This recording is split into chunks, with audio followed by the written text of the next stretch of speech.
Predikat sungai paling kotor di dunia tersandang Citarum sejak 2007 lantaran kondisinya yang sangat mengkhawatirkan. Padahal sungai terpanjang di Jawa Barat ini menyimpan sejarah penting yang mengiringi peradaban masyarakat di tanah Sunda. Keberadaan sungai Citarum besar manfaatnya. 25 juta masyarakat di Jawa Barat dan DKI Jakarta menggunakan air sungai ini sebagai suplai air bersih dan air baku. Air Citarum juga dimanfaatkan untuk pembangkit listrik yang memasok listrik di Pulau Jawa dan Bali. Pendirian pabrik di aliran sungai Citarum mulai dilakukan sejak tahun 1980-an. Kini, tak kurang dari 1.500 pabrik telah beroperasi di sepanjang daerah aliran sungai Citarum dan mengeluarkan 280 ton limbah setiap harinya. Pesatnya pertumbuhan industri tak dibarengi dengan sistem pengelolaan limbah yang baik. Maka tak heran, kini Citarum menjadi salah satu tempat terkotor di dunia. Diprediksi 80% limbah industri yang mengandung kimia berbahaya bermuara di Citarum. Sisanya diperparah oleh perilaku warga yang kerap membuang limbah rumah tangga. Kami menyambangi beberapa pabrik di kawasan industri Majalaya. Seorang informan yang kami temui memberi informasi ada pabrik membandel dengan sengaja membuang limbah ke Citarum tanpa diproses terlebih dahulu. Pabrik di sini buang limbahnya ke mana tuh Pak? Tidak Cembang, ke sungai Citarum itu ya.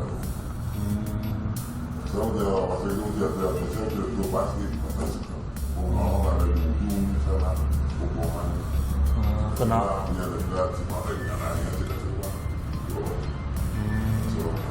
Jadi dibuang lewat selokan ke sungai Citarum. Dengan bantuan komunitas elemen lingkungan, kami diajak melihat salah satu tempat pembuangan awal limbah industri. Dari tempat ini, limbah dialirkan ke sungai Citarum yang berjarak 300 meter. Limbah industri ini masih terasa panas dan berbau. Setiap harinya, limbah industri dialirkan melalui selokan-selokan seperti ini ke sungai Citarum tanpa henti. Sebagian besar limbah tekstil ini pun masuk ke areal persawahan. Imbasnya, ratusan hektar tanaman padi pun tercemar. Warga telah sering protes, namun pihak pabrik tetap membuang limbahnya melalui parit atau selokan sekitar. Tak hanya lingkungan, pencemaran Citarum berdampak besar pada perubahan sosial masyarakat di daerah aliran sungai. Salah satunya soal putusnya mata pencaharian warga yang dialami warga di Kecamatan Dayukolot. Ujang Dedi salah satunya. Ia sempat menjadi nelayan di sungai Citarum. Namun kini Dedi hanya bisa mencari sampah untuk dijual kembali. Bertahun-tahun juga warga kampung Ciwalengke terpaksa harus merasakan dampak tercemarnya Citarum.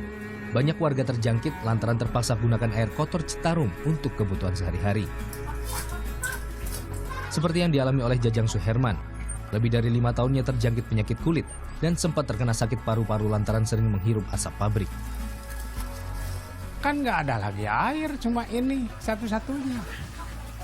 Kalau ada air bersih mungkin beli air itu galauan, air isi ulang. Itu kan cuma untuk minum aja. Kalau keperluan sehari-hari ya ini. Air ini yang dipakai untuk mandi, untuk suci, untuk semualah.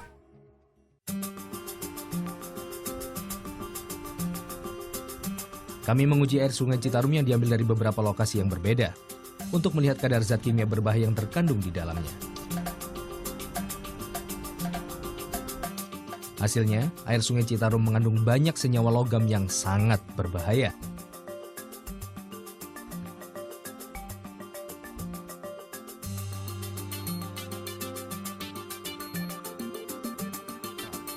Ya bahaya terbesarnya ya itu kan gitu, kalau dikonsumsi terus menyebabkan kan gitu kanker, penyakit kulit, bisa ke paru-paru dan sebagainya, banyak juga kan gitu. Dampaknya itu sangat berat lah kan gitu untuk tubuh, apalagi dalam jangka waktu yang panjang.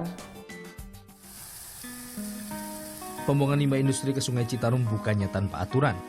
Setiap penyelenggara industri semestinya mempunyai izin pembuangan limbah cair atau IPLC terlebih dahulu dari pemerintah agar dapat membuang limbah ke sungai. Dengan catatan, limbah tersebut harus sesuai dengan aturan atau baku mutu. Sebenarnya dengan sudah ada aturan itu kan, dengan ketentuan bahwa suatu kegiatan yang menghasilkan limbah cair itu tidak boleh membuang limbah cairnya ke lingkungan, ke badan air ya, kalau belum mempunyai IPLC. Nah, karena itu kaitannya dengan kembali kepada ketentuan sekarang ada namanya izin lingkungan. Jadi suatu kegiatan itu harus mempunyai izin lingkungan. Kondisi Sungai Citarum yang tercemar tentu akan bertambah parah jika aturan pembuangan limbah industri ke sungai tak pernah seutuhnya dijalankan. Pemerintah diharapkan lebih tegas menindak sejumlah penyelenggara industri atau warga yang membandel, membuang limbah secara bebas ke Sungai Citarum. Sebelum dampak pencemaran Sungai Citarum meluas dan jejak Citarum sebagai salah satu urat nadi kehidupan tinggal kenangan. Muhammad Saifuddin Ardiansyah melaporkan untuk